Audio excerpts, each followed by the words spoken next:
సిద్దిపేట జిల్లా హుస్నాబాద్ పట్టణంలో జరుగుతున్న ఎన్నికల ప్రచారంలో పాల్గొన్నారు మంత్రి పొన్నం ప్రభాకర్, సిపిఐ జాతీయ కార్యదర్శి జాడా వెంకటరెడ్డి, కాంగ్రెస్ పార్టీ నేతలు బొమ్మ శ్రీరామ్ చక్రవర్తి, కరీంనగర్ కాంగ్రెస్ పార్టీ పార్లమెంటు అభ్యర్థి వెలిచాల రాజేందర్రావు, ఇతర ముఖ్య నేతలు. హుస్నాబాద్ పట్టణంలో అనబేరి విగ్రహం నుండి అంబేద్కర్ విగ్రహం వరకు భారీ ర్యాలీ చేశారు. ర్యాలీలో భారీగా పాల్గొన్నారు మహిళలు, కార్యకర్తలు. అనంతరం మంత్రి పొన్నం ప్రభాకర్ మాట్లాడుతూ 5 నెలల క్రితం జరిగిన ఎన్నికల్లో నిండు మనసుతో నన్ను ఆశీర్వదించి గుండెల్లో పెట్టుకుని ఎమ్మెల్యేను చేశారు. మీరు పంపిన బిడ్డ 70 సంవత్సరాల హుస్నాబాద్ చరిత్రలో కాంగ్రెస్ ప్రభుత్వంలో మంత్రి అయి మీ అందరి ఆకాంక్షలకు అనుగుణంగా పనిచేస్తున్నాను అని అన్నారు.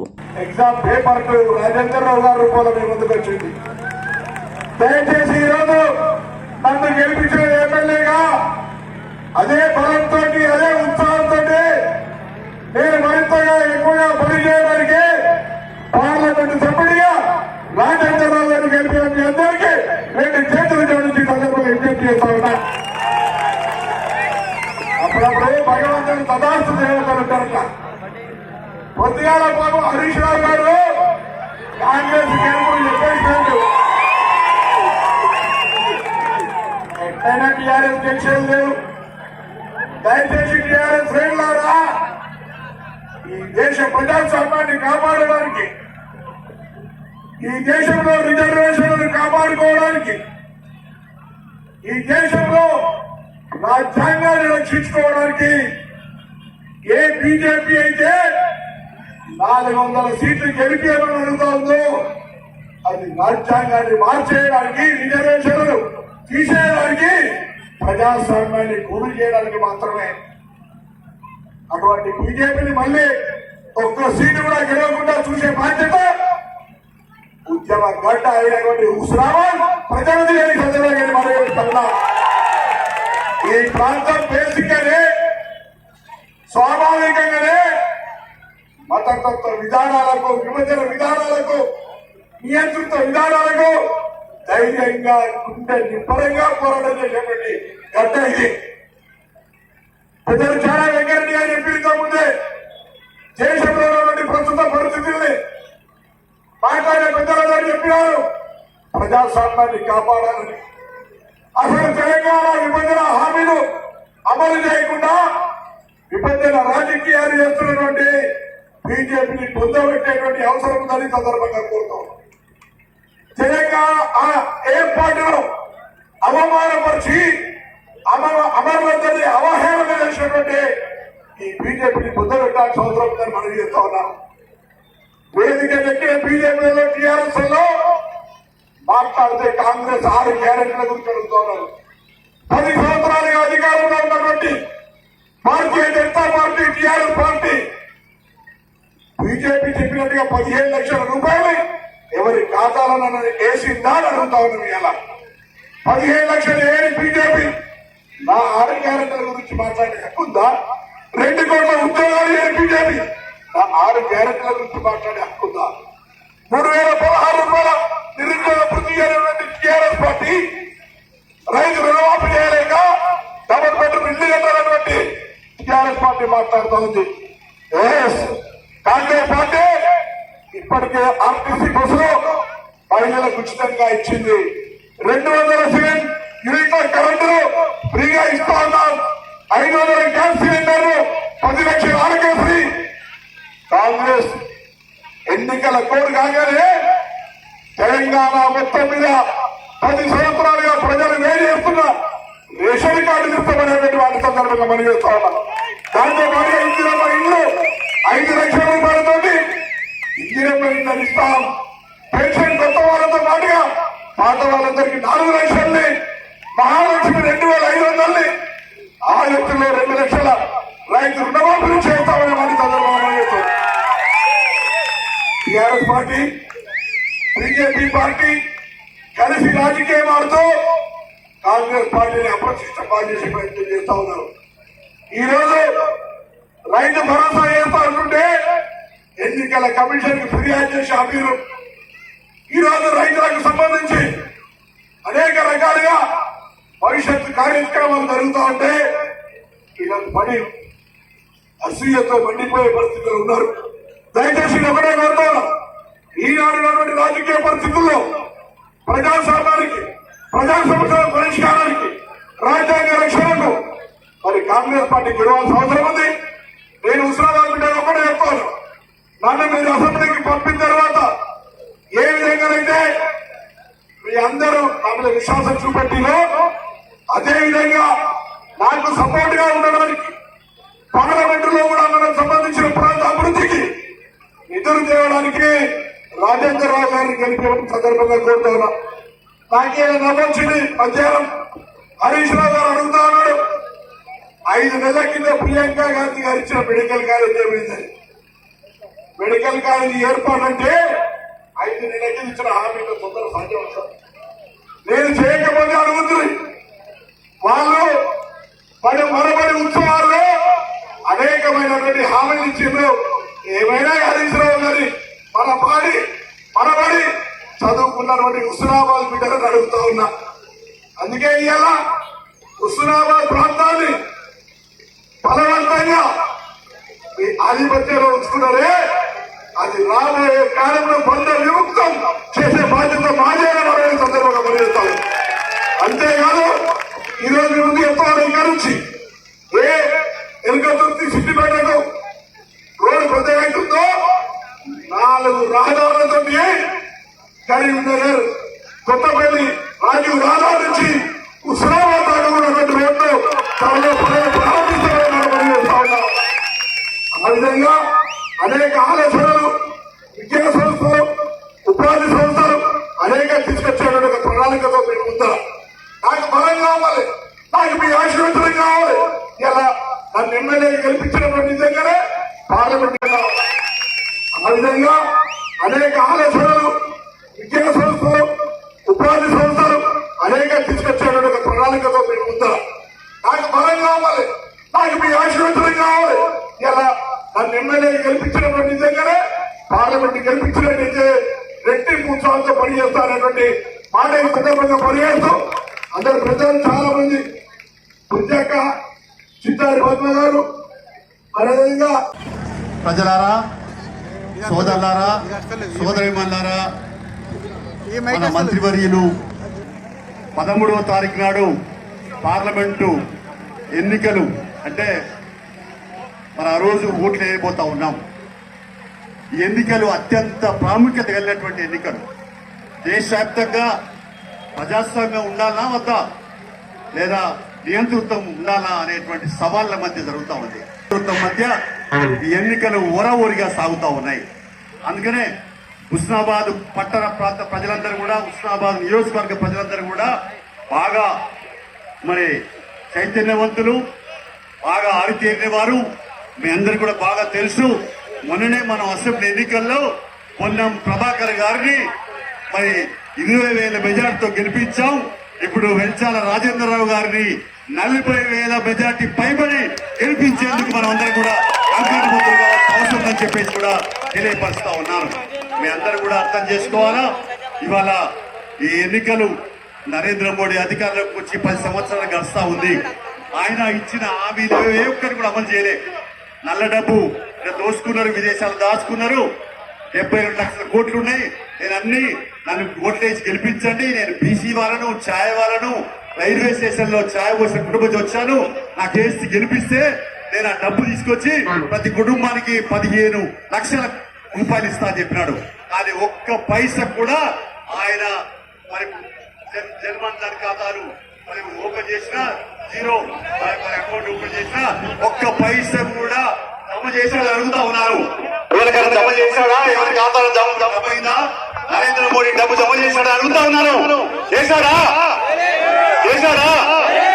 అందుకనే ఆయన ఇంకోటి 2 కోట్లు సంవత్సరానికి ఉద్యోగాలు ఇస్తారు. అది కూడా ఇయ్యలేదు.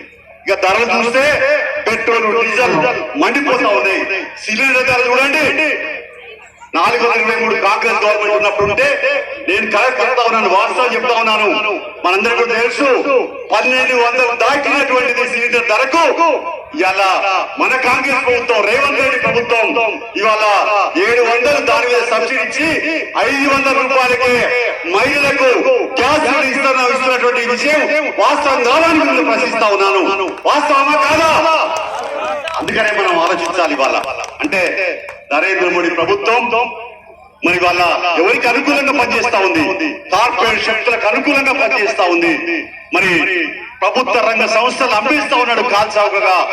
అందులో ప్రధానంగా మరి కార్పొరేట్ సంస్థల వాళ్ళు బ్యాంకులను అప్పులు తీసుకొని మరి అప్పులు కట్టకపోతే మొండి బకాయిల పేరుతో పేరుకుపోయినటువంటి 12 లక్షల కోట్ల రూపాయలను వాళ్ళకి మాఫీ చేశాడు. కానీ రైతు ఒక్క పైసలు మాఫీ చేశాడా? మన ఎస్సీ బీసీ ఎస్సీ మైనార్టీ వర్గాలకైనా మాఫీ చేశాడా?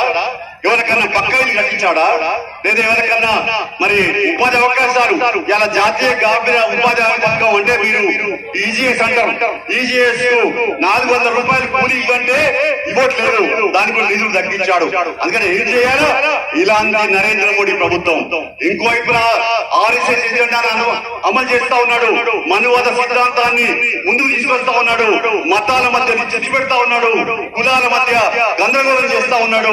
మరి అందుకనే ఇవాళ మనం అంతా కూడా ఆలోచించాలా, ఈ మతోన్మాది ఈ మతవాదంతో పనిచేస్తున్నటువంటి నరేంద్ర మోడీకి పొందబెట్టాల్సిన అవసరం, ఓడించాల్సిన అవసరం ఉందా లేదా అని నిన్నందరూ కూడా ప్రశ్నిస్తా ఉన్నాను.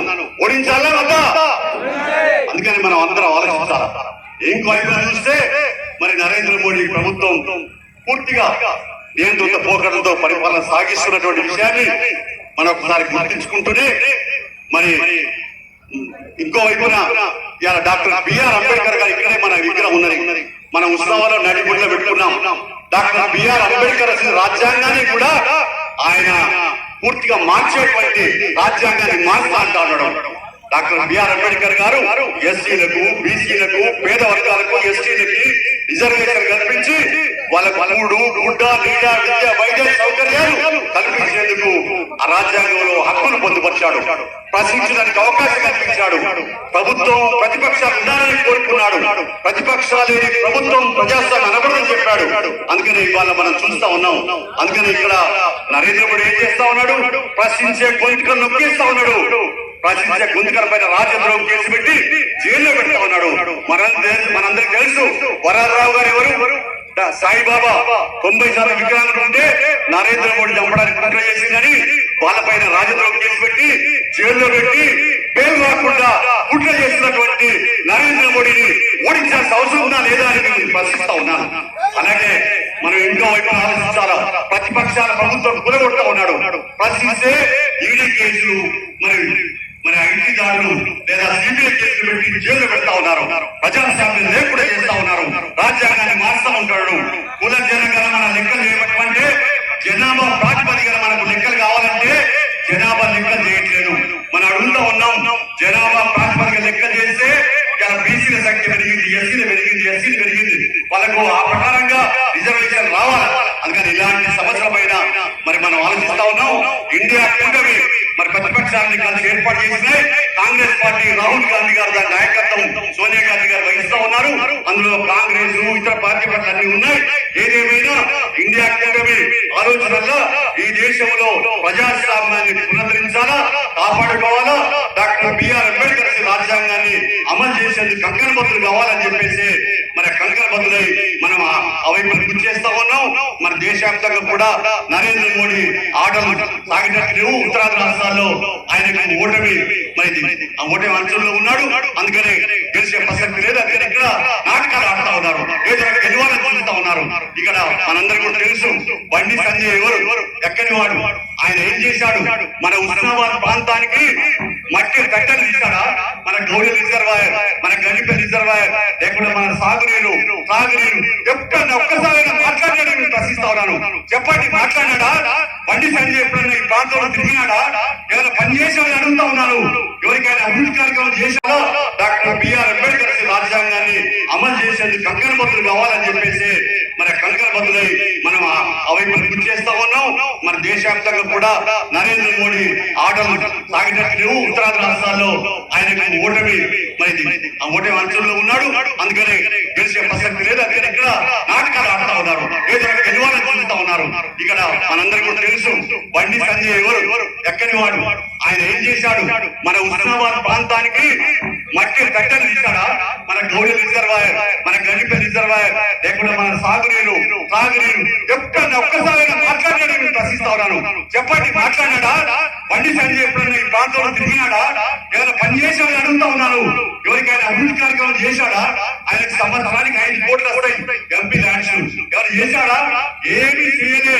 ఒక్క పైసా పని చేయలేని అసమర్థుడు ఎవరైనా అంటే నోరు తెలిసే మరి బూతు మాటలు ఎవరైనా అంటే బండి సంజయ్ అనే విషయాన్ని మీరందరూ కూడా గుర్తు చేసుకోవాల్సిన అవసరం ఉందని ఈ సందర్భంగా తెలియపరుస్తా ఉన్నాను.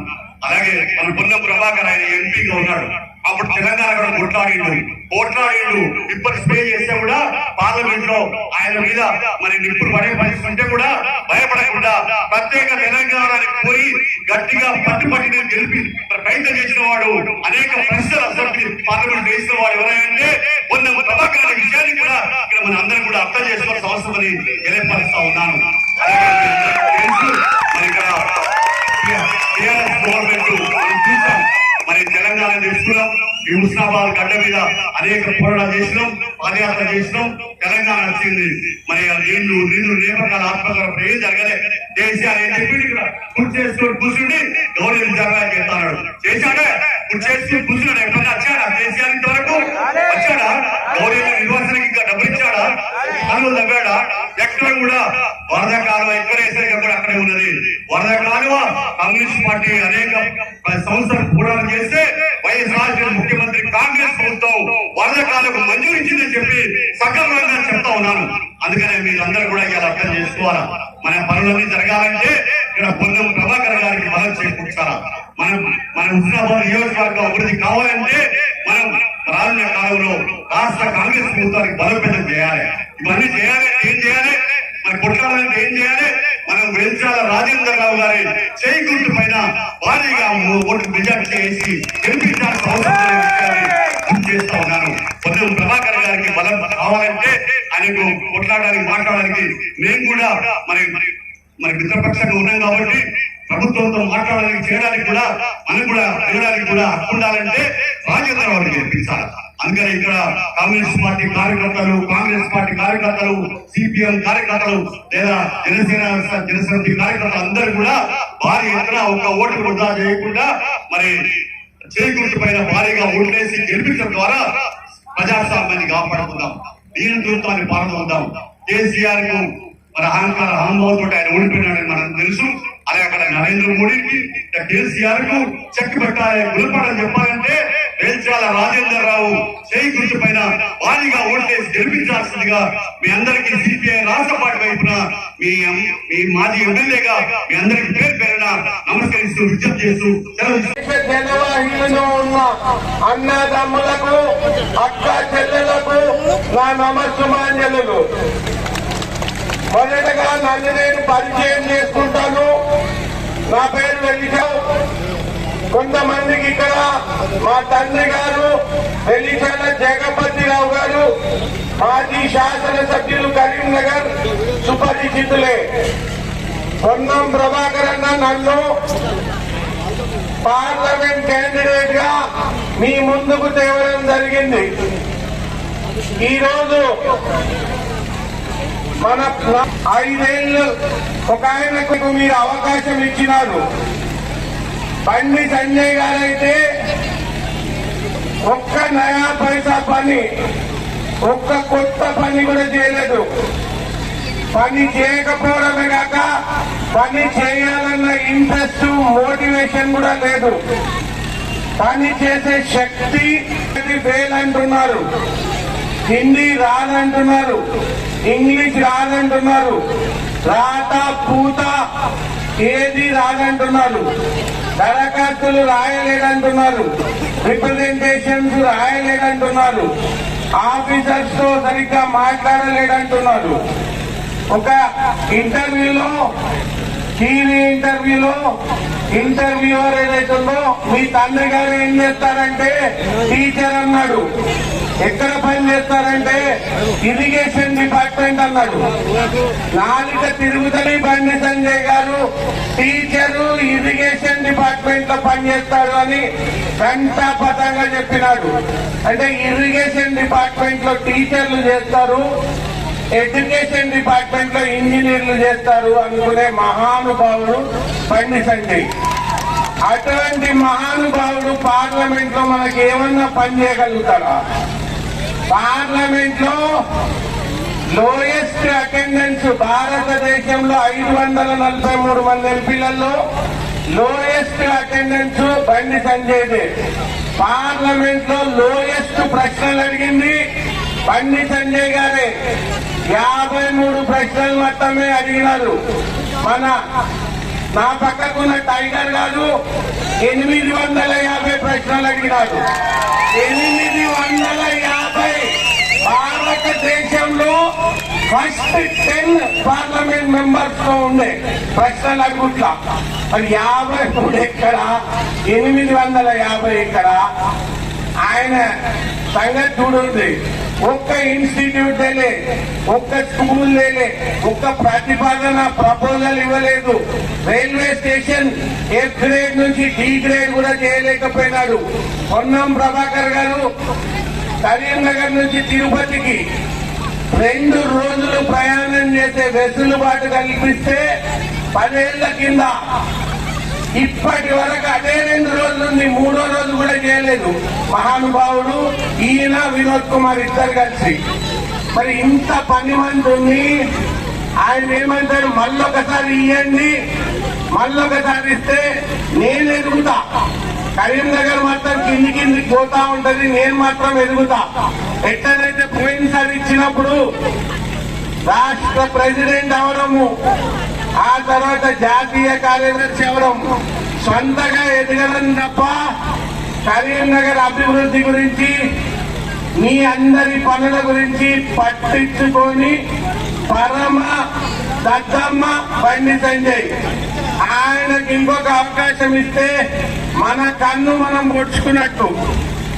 జాతీయ రాజకీయాలలో ఏం జరుగుతుందో ఒక్కసారి చూడండి. బీజేపీ నాయకులు కిందికెళ్లి మీది వరకు ఏం చెప్తున్నారు? ఒక నాయకుడు అంటాడు, దేశం మొత్తం మీద ఉన్న అంబేద్కర్ విగ్రహాలు తొలగిస్తామని అంటాడు. ఏం పాపం చేసిండో అంబేద్కర్? రాజ్యాంగాన్ని మొత్తం రూపుమాపుతామని అంటారు. మహానుభావుడు అంబేద్కర్ గారు రచించిన రాజ్యాంగాన్ని. రిజర్వేషన్లు మొత్తంగా ఎస్సీ, ఎస్టీ, బీసీ, మైనారిటీ రిజర్వేషన్లు మొత్తంగా ఎత్తేస్తామంటారు. మరి అది న్యాయమేనా? మన పిల్లలకు చదువులో ఉపయోగపడే రిజర్వేషన్స్, ఉద్యోగాలలో ఉపయోగపడే రిజర్వేషన్స్, మీ అందరి ఇక్కడ ఉన్న వాళ్ళకి రాజకీయ ప్రాతినిధ్యంలో ఉపయోగపడే రిజర్వేషన్స్ ఎత్తేస్తే మీకు సమ్మతమేనా? ఇవన్నీ చేస్తే బంగ్లా మీద ఉన్న యువత ఉన్నది చూడండి. ఆ బంగ్లా మీద ఉన్న యువత జీవితం మొత్తం భగ్నం. ఆ ప్లానింగ్ చేస్తున్నారు. ఆ యువత జీవితాలు భగ్నం చేసే ప్లాన్లు చేస్తున్నారు మోడీ గారు, బండి సంజయ్ గారు. యువత మేలుకోవాలి, బ్రదర్స్ మీరు మేలుకోవాలి. మిమ్మల్ని పొడిచే ప్రయత్నాలు జరుగుతున్నాయి. మీకేదైతుందో పొన్నం ప్రభాకర్ అన్న విద్యావంతుని నన్ను సెలెక్ట్ చేసినాడు. అది అవినీతి మచ్చ మరక లేని ఫ్యామిలీ నుంచి వచ్చిన నాకు డబ్బు కష్టం మీద ప్రేమ లేదు. ఇక్కడ అభివృద్ధి చేయాలి, కరీంనగర్ అభివృద్ధి చేయాలి, మీ అందరికీ ఉద్యోగ కల్పన చేయాలి, ఫ్యాక్టరీలు లేవాలి, ఇండస్ట్రీలు లేవాలి, ఇన్స్టిట్యూట్లు, స్కూళ్లు నెలకొల్పాలి, రైల్వే లైన్లు కొత్తవి తేవాలి. అది పూనకం వచ్చినట్టు మాట్లాడతాడు అంతే. అది తప్ప ఒక్క నయా పైసా పని చేసే ఆలోచన లేదు, కల్పన లేదు, విజన్ లేదు. బండి సంజయ్ తోకా చిక్కనేలు వదిలిపెట్టండి. ఇక సరిపోయింది. చేసిన కాడికి చేసిండ్రు, ఇప్పుడు సరిపోయింది. మంచి నాయకులను ఎన్నుకోండి. పొన్నం ప్రభాకర్ అన్నను ఎన్నుకున్నారు. 4 నెలలనే చూస్తున్నారు ఆయన పర్ఫార్మెన్స్ ఎట్లుంది. ఆయనతో పాటు ఆయన నన్ను కూడా సెలెక్ట్ చేసుకున్నారు ఆయన టీంలో. మంచి నాయకులు ఉంటే మీకు భవిష్యత్తు ఉంటుంది. మేము ఉద్యోగ కల్పన చేస్తాము, అన్ని రీతిల ఏరియా అభివృద్ధి చేస్తాము. మీరందరూ కలిసి నన్ను ఆశీర్వదించండి. పొన్నం ప్రభాకర్ నాకు తోడుగా ఉండి అన్ని రకాలుగా పనిచేసి పెడతాను. మా నాన్నగారు కరీంనగర్ అంతా నీ ఫ్యామిలీ బిడ్డ, నీ భార్య పిల్లలే నీ ఫ్యామిలీ అనుకోకు. నాకొక ఒట్టు పెట్టు. ఆయన పోయిన సంవత్సరం చనిపోయినారు. చనిపోతూ ఒక్క రోజు ముందు చెప్పినారు నాకొక ఒట్టు పెట్టు బిడ్డ అని. నువ్వు కరీంనగర్ లోనే ఉంటా, వాళ్ళకి సేవ చేస్తా అని చెప్పు అని ఒట్టు పెట్టినా. ఒట్టు పెట్టి నేను కరీంనగర్ లోనే ఉంటా అంటే ఆయన చెప్పినారు కరీంనగర్ ప్రజలు చాలా ప్రేమ అనురాగాలు పంచుకుంటారు మనతో. వాళ్ళకు మనం సేవ చేయాలి. దేవుడు కొన్ని శక్తి సామర్థ్యాలు మనకి ఇచ్చినాడు, కొంత తెలివితేటలు మనకి ఇచ్చినాడు, కొంత స్తోమత మనకి ఇచ్చినాడు. మనము అవన్నీ వాళ్ళతో పంచుకొని వాళ్ళతో మమేకమై వాళ్ళ మధ్యలోనే ఉండాలి నువ్వు అని చెప్పినాడు. నేను మీ అందరికీ ప్రమాణం చేసి చెప్తున్నాను, మా నాన్నగారు కొట్టు పెట్టినట్టు మీ అందరి మధ్యలోనే ఉండి మీ కష్ట సుఖాలలో పాలు పంచుకుంటూ మీ కళ్ళలో నాలుకనై మీ ఆపదలో సంపదలో వెన్నండి ఉండి మీకు నా చివరి రక్తపు బొట్టు వరకు సేవ చేస్తానని, సేవ చేసి తరిస్తానని నేను ఏదైతే ఘంటాపథంగా చెప్తున్నాను, ప్రమాణం చేస్తున్నాను. నాకొక్క అవకాశం ఇవ్వండి, ఆశీర్వదించండి. కరీంనగర్ కోహినూర్ గా నేను ప్రభాకర్ అన్న కలిసి తీర్చిదిద్దుతాం. జై కాంగ్రెస్, ఏంటి గుర్తుకే గుర్తుకే. Thank you very much. మీ అందరికి కూడా రెండు చేతులు జోడించి నమస్కారం చేస్తాం. నేను పంపిన బిడ్డ 70 సంవత్సరాల చరిత్ర చేయరాసి కాంగ్రెస్ ప్రభుత్వంలో మంత్రిగా హుస్నాబాద్ ఈ ప్రాంత యొక్క ప్రజల యొక్క ఆకాంక్షలకు అనుగుణంగా పనిచేయడానికి మేము ముందు నిల్చున్నా. మొదటి పరీక్ష పాస్ చేసిన నన్ను ఎగ్జామ్ పేపర్ 1 పాస్ నేనైతే ఎగ్జామ్ పేపర్ 2 రాజేంద్రరావు గారి రూపంలో మీ ముందుకు వచ్చింది. దయచేసి ఈరోజు నన్ను గెలిపించిన ఎమ్మెల్యేగా అదే బలంతో అదే ఉత్సాహంతో నేను మరింతగా ఎక్కువగా పనిచేయడానికి పార్లమెంటు సభ్యుడిగా రాజేంద్రరావు గారు గెలిపిన మీ అందరికీ రెండు చేతులు జోడించి సందర్భంగా విజ్ఞప్తి చేస్తా ఉన్నా. అప్పుడప్పుడు భగవంతుడు తదాస్తు దేవతలు ఉంటారట. పొద్దుగాల బాబు హరీష్ రావు గారు కాంగ్రెస్ గెలుపులు చెప్పేసినట్టు ఎట్లయినా టీఆర్ఎస్ గెలిచేది లేదు. దయచేసి టీఆర్ఎస్ రైతులారా, ఈ దేశ ప్రజాస్వామ్యాన్ని కాపాడడానికి, ఈ దేశంలో రిజర్వేషన్లను కాపాడుకోవడానికి, ఈ దేశంలో రాజ్యాంగాన్ని రక్షించుకోవడానికి ఏ బీజేపీ అయితే 400 సీట్లు గెలిపేయడం జరుగుతుందో అది రాజ్యాంగాన్ని మార్చేయడానికి, రిజర్వేషన్లు తీసేయడానికి, ప్రజాస్వామ్యాన్ని కూలి చేయడానికి మాత్రమే. అటువంటి బీజేపీని మళ్ళీ ఒక్క సీటు కూడా గెలవకుండా చూసే బాధ్యత ఉద్యమ గడ్డ అయినటువంటి హుస్నాబాద్ ప్రజలది అని ప్రజలని మనం వెళ్తున్నాం. ఈ ప్రాంతం బేసిక్గానే స్వాభావికంగానే మతతత్వ విధానాలకు, విభజన విధానాలకు, నియంత్రిత విధానాలకు ధైర్యంగా గుండె నిబ్బరంగా పోరాడేటటువంటి గడ్డ ఇది. ప్రజలు చాలా వెంకరెడ్డి అని చెప్పి ముందే దేశంలో ఉన్నటువంటి ప్రస్తుత పరిస్థితిని మాట్లాడే ప్రజలందరూ చెప్పినారు. ప్రజాస్వామ్యాన్ని కాపాడాలని, అసలు తెలంగాణ విభజన హామీలు అమలు చేయకుండా విభజన రాజకీయాలు చేస్తున్నటువంటి బీజేపీని పొందబెట్టేటువంటి అవసరం ఉందని సందర్భంగా కోరుతా ఉన్నాం. తెలంగాణ ఏర్పాటులో అవమానపరిచి అమరులందరినీ అవహేళన చేసినటువంటి ఈ బీజేపీని పొందబెట్టాల్సిన అవసరం ఉందని మనం చేస్తా ఉన్నాం. వేదిక ఎక్కిన బీజేపీలో టీఆర్ఎస్ లో మాట్లాడితే కాంగ్రెస్ 6 గ్యారెంటీల గురించి అడుగుతా ఉన్నారు. 10 సంవత్సరాలుగా అధికారంలో ఉన్నటువంటి Bharatiya Janata party, TRS party BJP చెప్పినట్టుగా 15 లక్షల రూపాయలు ఎవరి ఖాతాలను వేసిందా అని అడుగుతా ఉన్నది. అలా 15 లక్షలు ఏంటి బీజేపీ? మా 6 గ్యారెంటీల గురించి మాట్లాడే హక్కుందా? 2 కోట్ల ఉద్యోగాలు బీజేపీ మా 6 గ్యారెంటీల గురించి మాట్లాడే హక్కుందా? 3016 రూపాయల నిరుద్యోగ బుద్ధి అనేటువంటి టీఆర్ఎస్ పార్టీ రైతు రుణమాఫీ చేయలేక డబుల్ బెడ్రూమ్ ఇల్లు కట్టాలన్నటువంటి టీఆర్ఎస్ పార్టీ మాట్లాడుతూ ఉంది. కాంగ్రెస్ పార్టీ మహిళలకు ఉచితంగా ఇచ్చింది. 200 యూనిట్ల కరెంటును ఫ్రీగా ఇస్తా ఉన్నాం. 500 గ్యాస్ సిలిండర్లు 10 లక్షల ఆరోగ్యశ్రీ. కాంగ్రెస్ ఎన్నికల కోడ్ కాగానే తెలంగాణ మొత్తం మీద 10 సంవత్సరాలుగా ప్రజలు వేలు చేస్తున్న రేషన్ కార్డులు ఇస్తామనేటువంటి వాటి సందర్భంగా మనం చేస్తా ఉన్నాం. దాంతో పాటుగా ఇందిరమ్మ ఇండ్లు 5 లక్షల రూపాయలతో ఇందిరమ్మ ఇండ్లను ఇస్తాం. పెన్షన్ కొత్త వాళ్ళతో పాటుగా పాత వాళ్ళందరికీ 4 లక్షల్ని, మహాలక్ష్మి 2500 ఆగస్టులో 2 లక్షల రైతు రుణమాఫీ చేస్తామని మన సందర్భంగా